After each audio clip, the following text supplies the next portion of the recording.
గౌరవ ముఖ్యమంత్రి గారు కానీ మంత్రివర్గం అంతా కూడా బీసీల పక్షపాతంగా బీసీలకు మనం ఒక ఇంక్లూజివ్ గ్రోత్ చేయకపోతే సమాజంలో ఎస్సీ ఎస్టీ మైనార్టీలు అందరూ కూడా కలిసి ముందుకు పోకపోతే అది సమగ్ర అభివృద్ధి కాదు.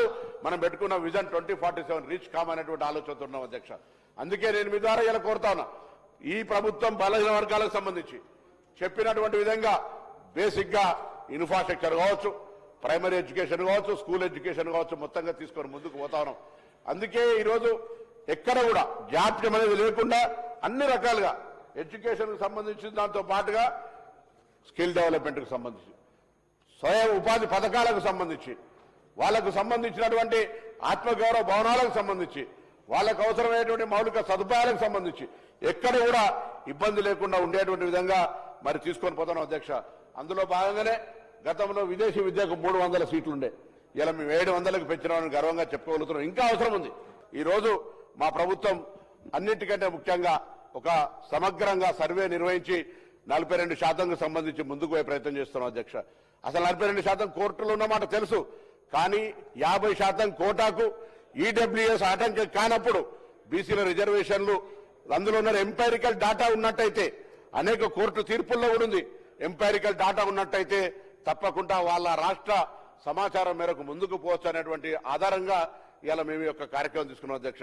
రాష్ట్ర వ్యాప్తంగా సర్వేలు నిర్వహించడమే కాదు, రాష్ట్ర వ్యాప్తంగా అందుకు సంబంధించినటువంటి చట్టపరంగా చర్చ చేసి అన్ని రకాల కార్యక్రమాలను మేము తీసుకొని ముందుకు పోతాను. మొన్ననే జాజుల శ్రీనివాస్ గారు కొంత బీసీ నాయకులంతా కూడా ఢిల్లీలో ఒక ప్రోగ్రాం పెట్టొచ్చినారు అధ్యక్ష. మనం కూడా ఈ సభ ద్వారా కేంద్ర ప్రభుత్వము బలహీన వర్గాల కుల లెక్కలు చేస్తా అన్నప్పుడు హౌస్ లిస్టింగ్ లో కూడా పెట్టాలనేటువంటి డిమాండ్ మనం చేయాల్సిన అవసరం ఉంది అధ్యక్ష. అందుకు సంబంధించి సభ ద్వారా అందరం కూడా కలిసి మరి కులాలకు సంబంధించినటువంటి హౌస్ లిస్టింగ్ కూడా చేయమని చెప్పి సందర్భంగా కోరుతున్నాం అధ్యక్ష.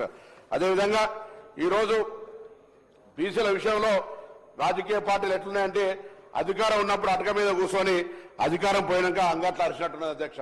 నేను ఇవాళ 10 సంవత్సరాలుగా వాళ్ళు అడుగుతా ఉన్నారు అధ్యక్ష, మరి కార్పొరేషన్లకు ఎన్ని పైసలు ఇచ్చినాం అయ్యా, కార్పొరేషన్లకు ఇచ్చిన పైసలు మీ లెక్క మా లెక్క తీస్తే వట్టిగా మీ యొక్క పూర్తిగా గత 10 సంవత్సరాల ప్రభుత్వం పలచనైన పరిస్థితి వస్తుంది. అందుకే సహకారం అడిగిన కాబట్టి లెక్కల ద్వారా మిమ్మల్ని ఏదో కార్నర్ చేసేటువంటి ఆలోచన లేదు.